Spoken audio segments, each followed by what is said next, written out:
Je me suis reconvertie, on va dire, après un petit ras-le-bol général du boulot. Avant, j'étais informaticienne.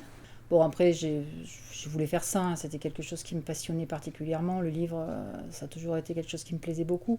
Donc, j'en ai profité d'être, on va dire, d'un plan social, un licenciement économique, pour, on va dire, investir mon épargne, on va dire, licenciement dans la boutique, en fait. Le début, les 2, 3 premières années, c'est très, très difficile parce qu'il faut se faire une clientèle. On n'est pas connu du tout. Personne ne sait que vous existez, même, hein, donc, et puis le livre, c'est pas comme un boulanger. C'est pas, vous y allez pas tous les jours.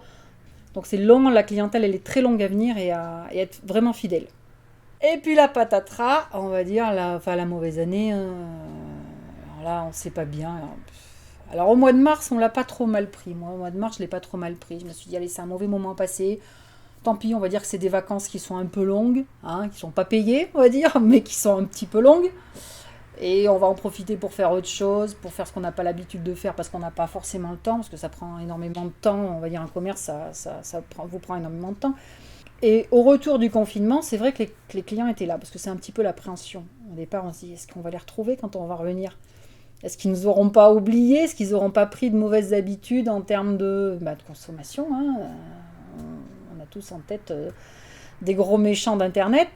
Donc on se dit, pourvu qu'ils nous aient pas oubliés. Et en fait, non, les clients nous ont pas oubliés. Au contraire, même, il y a eu un regain d'intérêt du coup. Alors, pour certains, ils ont redécouvert la lecture pendant le confinement? Le problème, c'est le deuxième, je dirais, parce que le deuxième, enfin, moi, je le vis pas du tout de la même façon.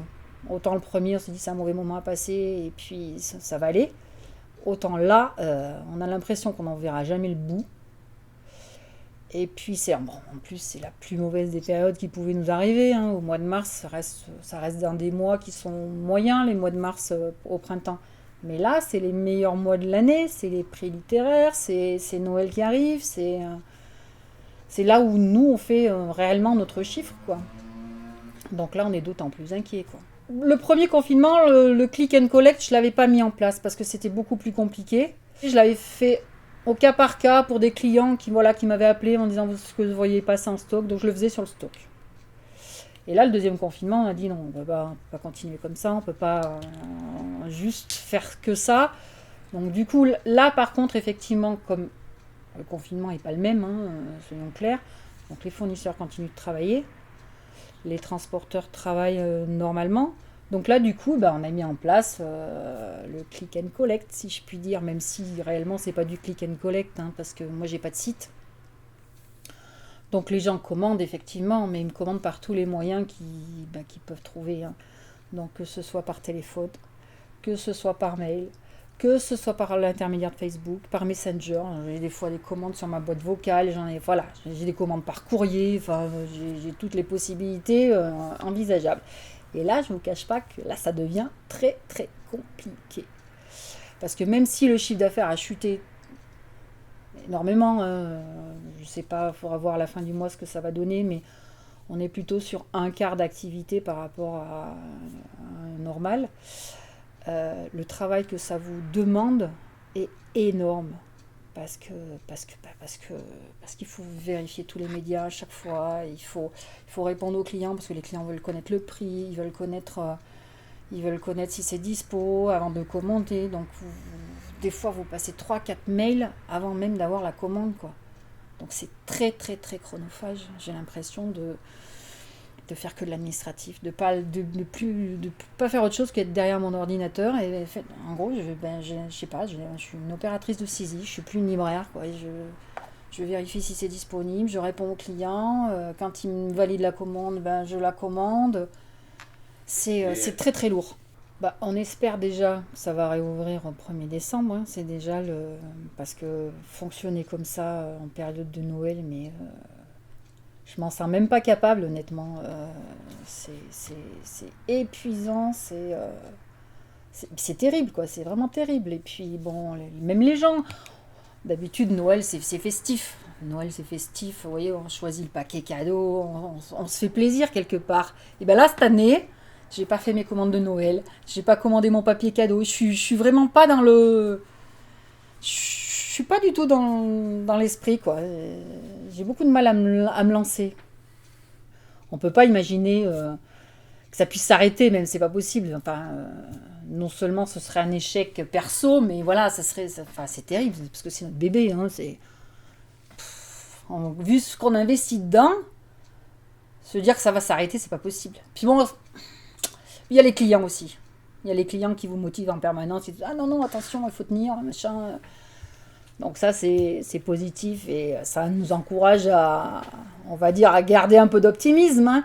Mais par contre, il est vrai que moi, je me suis posé la question sur si ça devait continuer si on devait continuer à travailler dans ces conditions-là, c'est-à-dire que effectivement, on confine 2 mois, on réouvre, on reconfine. Honnêtement, je crois qu'effectivement, ça va nous user. Si le Covid ne nous a pas, ça sera le click and collect qui nous aura.